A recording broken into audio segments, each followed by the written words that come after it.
Hi, my name is Emily. I was 25 when I moved into that small apartment building on Willow Avenue. Quiet neighborhood, mostly elderly people, hardly any noise. My immediate neighbor was an old woman named Mrs. Green. Everyone knew her as the Silent Widow. She barely spoke, barely came outside. But I liked her. She had a soft smile, kind eyes, and she always kept a small bowl of water outside her door for stray cats. Then one morning I saw an ambulance outside her door. The paramedics carried her out on a stretcher, completely still. I asked the landlord what happened. He sighed. Emily, she passed away last night. Heart failure. I felt sad. She was the only neighbor who ever smiled at me. Her apartment stayed locked for weeks, lights off, curtains closed, door sealed. But then, things started happening. It was exactly 2:19 a.m. when it began. I woke up to a soft, gentle knock on my front door. Not loud, not frightening, almost polite. 3 slow taps, toc, toc, toc. I froze. Who knocks at 2 in the morning? I checked the peephole. No one there. Then something made my stomach twist. Mrs. Green's door was slightly open, just an inch, even though it had been locked since her death. I backed away confused and a little shaken, but I didn't think much of it. Until the next night. 2:19 a.m. again.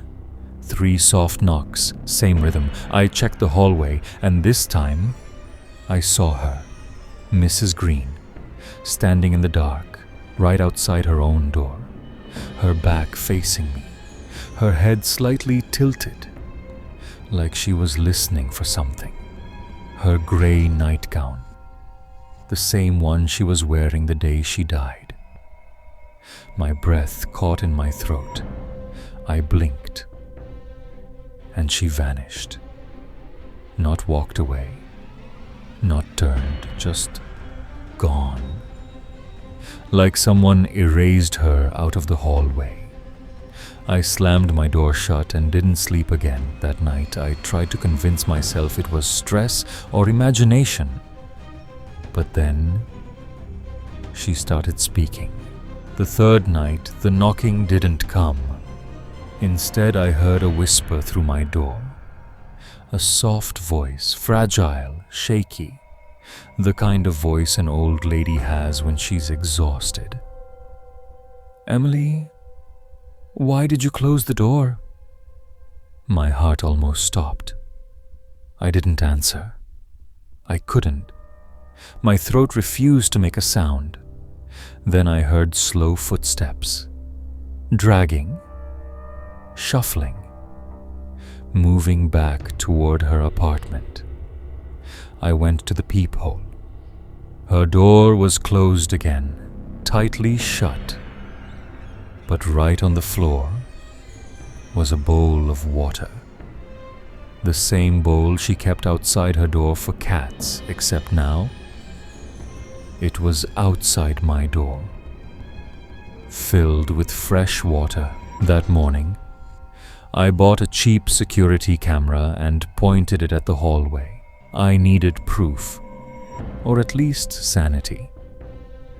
That night, I set the camera, turned off the lights, and waited. At exactly 2:19 a.m., the knocking came again. Toc, toc, toc.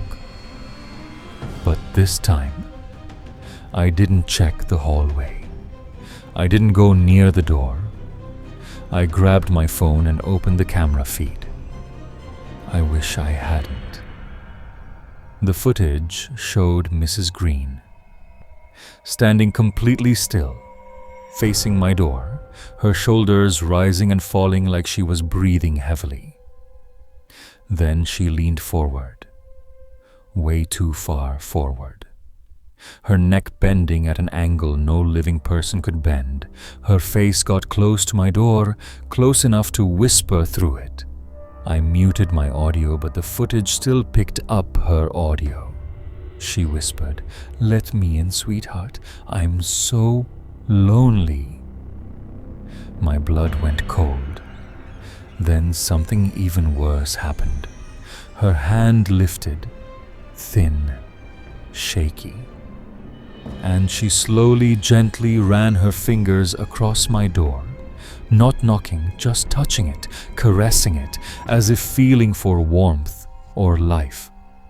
Her hand left 4 long streaks of something dark on the wood, dirt or dried blood. I'm still not sure. I watched, frozen, as she shuffled back to her own door.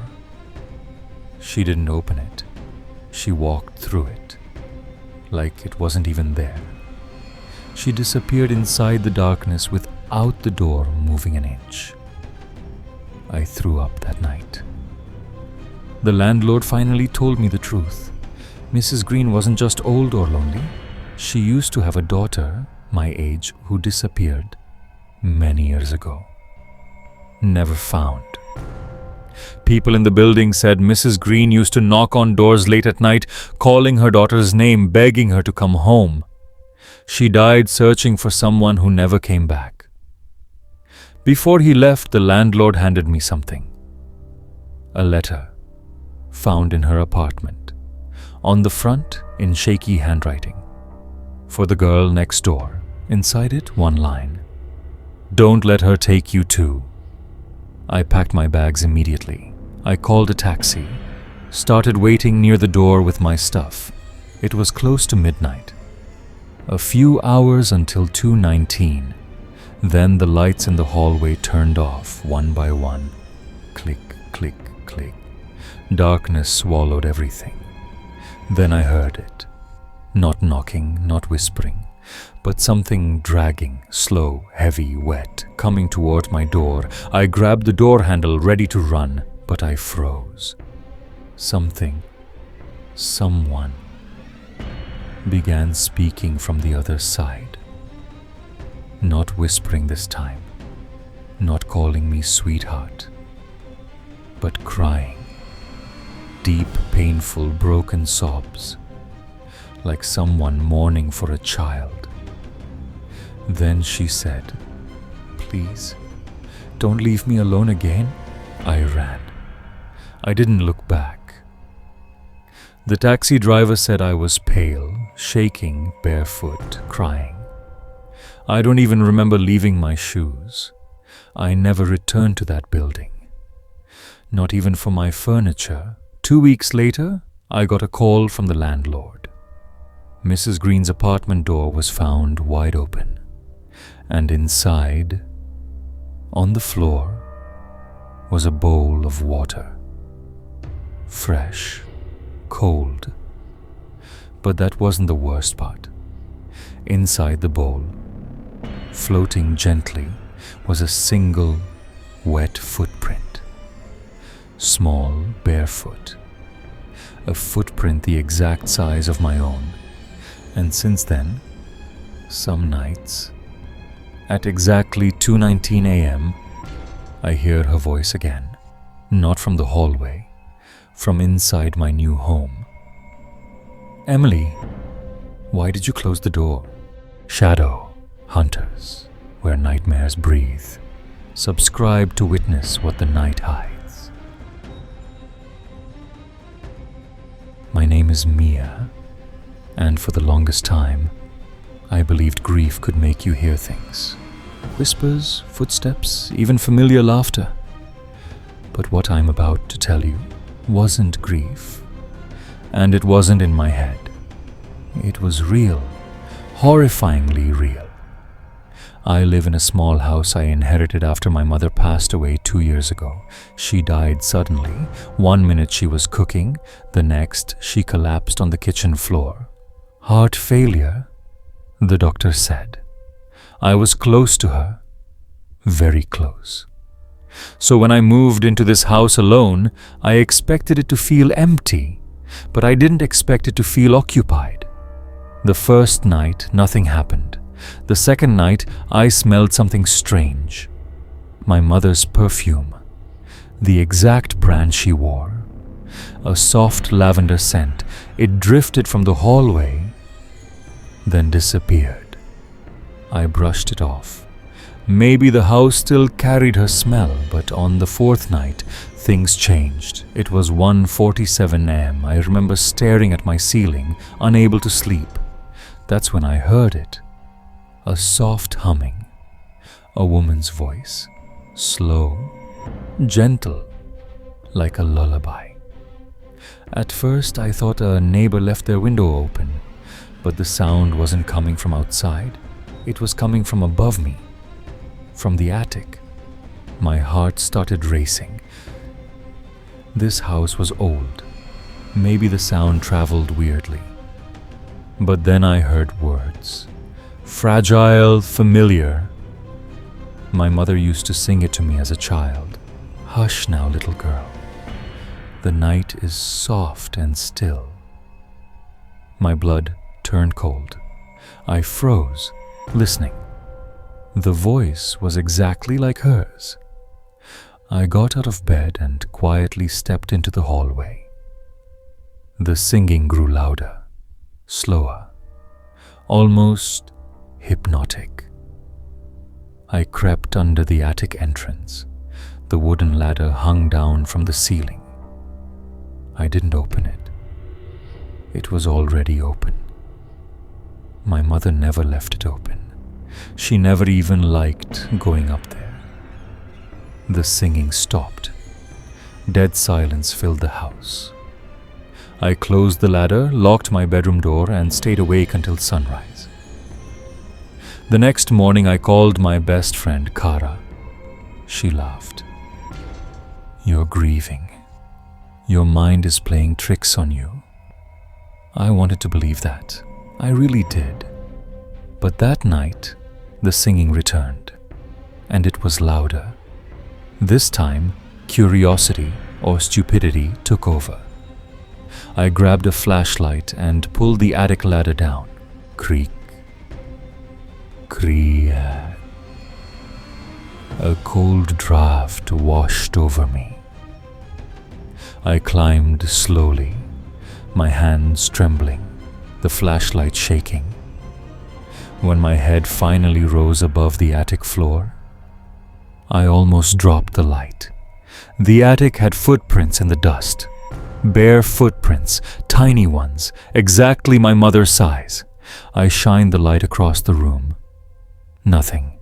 Just boxes, old furniture, cobwebs, but the footprints led to the far corner. A place where my mother kept an old wooden rocking chair. And the chair was moving, gently, back and forth, as if someone had just stood up. I backed down the ladder so fast I nearly fell. I slammed it shut and didn't sleep that night. 2 days passed, no singing, no footsteps, no scent of perfume. I almost convinced myself it was stress. Then I found something. I woke up to the smell of lavender again, this time heavier, like someone sprayed it right next to my face. I sat up and froze. There was a paper on my nightstand, a folded note. My mother's handwriting. Don't go up there again. My hands shook violently. I stumbled out of bed and ran to the kitchen, trying to breathe. How did my mother's handwriting appear in my locked bedroom? I checked the attic entrance. The ladder was slightly open, just an inch, like someone had peered through it. Someone or something. I decided to put security cameras in my hallway. One pointed directly at the attic door. That night, the singing returned. This time, my fear turned into anger. I wasn't going to hide anymore. I opened the camera app on my phone. The attic ladder was closed. The singing grew louder, sweeter, calling my name. Mia! Come here, sweetheart. My throat tightened. My mother called me that. Exactly like that. I stared at the camera. The ladder suddenly swung open. On the footage, something stepped down. A figure. A woman. With long hair. Wearing a dress. Moving like she was underwater. But her face, it was blurred. Like static. Yet the voice, the lullaby, was crystal clear. My mother's voice. I watched in horror as that blurred figure walked quietly down the hallway, toward my bedroom door, toward me. I slammed the door and shoved a chair under the knob. The singing stopped right in front of the door, and then knock, knock, knock. Soft, gentle. Let me in, sweetheart. I didn't sleep till morning. The next day, I finally broke. I went to the city records office. I asked for any old files about the house. When the clerk returned, she asked, "Are you sure you want to read this?" I nodded. She handed me a yellow aging folder. Inside were police reports, 24 years ago. A woman who lived in this house went missing. She was last heard singing in the attic. Her body was never found. The last page froze my blood. A final note from the investigating officer. The neighbor claims the missing woman still sings in the attic at night. The same lullaby she used for her child. The lullaby was identical to the one my mother used to sing. My hands went cold. My mother didn't invent that song. She learned it from this house. The house taught it to her, or something inside the house did. That night, I packed my things. I planned to leave at sunrise. At around 2 a.m., I heard the humming again. But this time, my mother's voice sounded wrong. Deeper, warped, dislocated. I grabbed my suitcase, but before I could reach the door, all the lights went out. Then the singing turned into whispering, fast, desperate. Not one voice, many voices. Crying, begging. "Help us. She won't let us leave. Don't go upstairs. She takes their faces." My heart pounded so hard it hurt. The attic ladder crashed open. Boom! I backed into the corner, and something crawled down. Not walked, crawled. Limbs bending the wrong way, head twitching unnaturally. The face shifted, morphing, first my mother's, then a stranger's, then another. The voices whispered from inside it. "Stay with us, Mia." Then it lunged. They found me 2 days later on the side of the road, barefoot, shaking, unable to speak. When the police searched the house, they found something in the attic floorboards, a pile of human faces. Soft, pale, stretched thin masks. One of them looked exactly like my mother. The house was condemned, boarded up, declared unsafe. But sometimes, late at night, people walking past the old property swear they hear a woman singing softly from the attic. "Hush now, little girl. The night is soft and still." And they say the voice sounds just like mine.